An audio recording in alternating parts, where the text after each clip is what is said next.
Hey everybody, it's Rockula, and it is Monday, May 3rd, and it is 5 o'clock in the morning.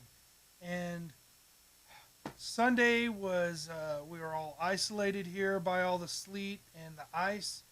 So I thought I'd use that day to lay down some drum videos, and I've just had a complete creative outpouring today, and I just can't get to sleep. So I watched The Walking Dead, and here's I decided I'm gonna start doing reviews since we're gonna do lots and lots of content here at Rockula Retrospective, and I don't know what the future holds for this. It could be I could do this by myself. I could have guests.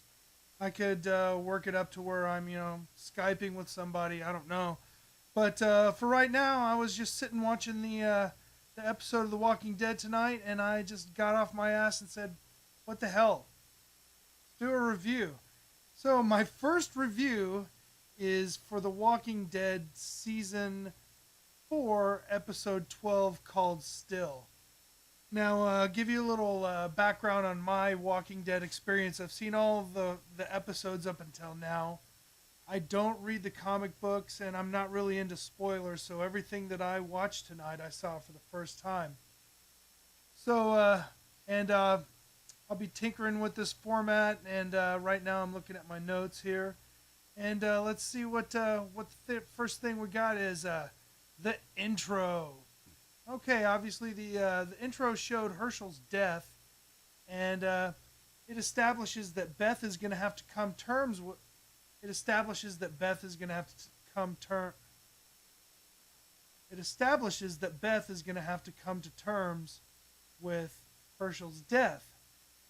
So after that, we cut to a beautiful shot of the moon, which establishes that it's been raining all night, and there's a slight fog in the air, and which gives all the scenery an extra glow, which is really spooky as hell. And it sets the scene for a perfect mood for what's about to happen with Daryl and Beth, and that is that they're about to be forced to hide in a trunk to avoid a group of walkers. And the worst part is you can't tell how many there are, and it's just a big overload of like a big jumble of voices. So they're trapped there in the trunk, and this comes up to what I'd like to call as a common sense moment. Now, what the common sense moment is in zombie movies, or zombie TV shows in this case, is that you think, oh, I would do this or I would do that, and you don't really know until it happens to you. But one of the things that I guess that's a common sense moment in this at this part is, I guess you learn how to improvise a lot with things that are going on in everyday life after the zombie apocalypse. So I guess you learn how to hide in a trunk and tie it to where it stays halfway, slightly open, but also somehow manage to block the locking mechanism so that when it goes down, it doesn't lock you in the trunk. So I guess that's a common sense moment that I don't know if I would have thought that up, but I guess you learn that stuff. So they survive the night, and it's like a constant barrage of walker moaning voices, and they pick up a couple of items that it didn't really make sense that when they picked them up.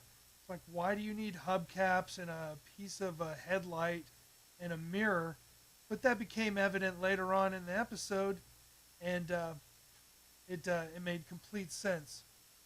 So this episode is part of the season where things are stretching out, and they have a lot more time to spend on individual stories. And this episode turns out to be entirely about Daryl and Beth. So we come back to Beth coming to terms with her father's death and not knowing the fate of her family, Maggie, her sister, or any of the other people. And she's trying to get Daryl to help her cope with her problems, but he is really shut down at this point. Um, Seems like Daryl has traded his past life for the normalcy of the group in the prison, and that normalcy got taken away. So he's really conflicted about Beth and whether he should continue on. And of course, the new Daryl wants to take care of everybody that he loves and that's in his family, but the old Daryl is trying to tell him, you should get rid of this chick and go off by yourself. And that's the whole point, is that old Daryl, if he hadn't met all these people and started to trust everybody, then he probably would be surviving just fine on his own, because you know he's the old Daryl. But now he's starting to feel guilt at losing all the people that he lost, because he saw them all as family. So they escape the trunk, and it's the next day, and here comes the next common sense moment for me. And that is, I understand that Beth needs to have some kind of escape. But, really, Daryl should have taken control of the situation. Yeah, she needs to get drunk, so what he should have done is, taken control and went and found the liquor and found a secure location and then let her get drunk, because you don't want to be drunk when there's zombies coming at you. So that I thought was kind of a weird twist. So now we get to the country club. And the first thing that I noticed when they get inside is that Daryl stops to pick up money. And he actually does it twice in this episode. And it really confused me why he would do that, because, money ain't worth nothing right now. I mean, it's after the zombie apocalypse. What are you going to do with cash? Nobody cares. But I did realize later on that that money will come into play, and it'll take part in some symbolism. So, they get it. They get through all the walkers that are inside of the country club, and they finally find the bar, and the only thing that's left is some peach schnapps. And I don't understand really what happened. She picks up this commemorative spoon that says Washington, D.C. on it. And I'm sure that it has something to do with Dr. Porter and Sergeant Abraham Ford trying to get to D.C., but, I guess it's supposed to be some kind of foreshadowing. So after they get done with the country club, they wind up at this house that Daryl says that him and Michonne found. And it's kind of a reminder of Daryl's former normal life. I guess you could say normal, as messed up as his normal life was. It was still a normal life.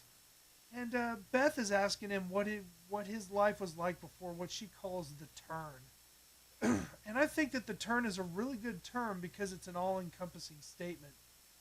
Because everybody's life has been turned into something else, and no one has come away unaffected. So they camp out in this house for a little while. It takes Daryl getting drunk for him to start dropping his defenses and dealing with all of his internal conflict. And of course he gets angry, and he lets it all go, and all of the feelings of guilt and his uncertainty about why he should really care about anybody comes to a head, and he finally gets it all out.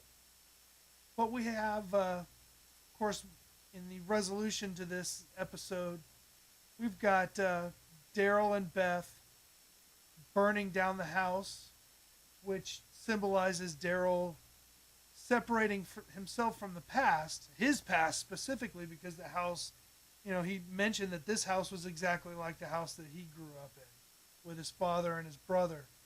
So he burns that house down, and he uses money to start the blaze. And both of those things represent pretty much things that Daryl is not going to need anymore. He's kind of left that life behind, and now he's ready to go and deal with the new situation that he has coming up soon. So what we got now is a microphone in the shot. So we've got a conclusion where Beth has come to terms with her father's death and the uncertainty of Maggie's death and whether she's alive or not, and everybody else. And Daryl's coming to terms with the way he feels the future's going to be.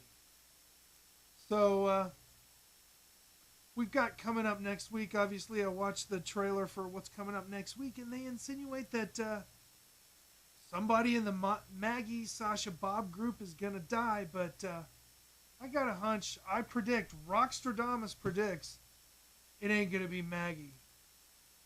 So yeah, please feel free to comment and tell me what you think. I know this is the first episode, and I'm gonna tweak it a bunch, see if it's even worth doing.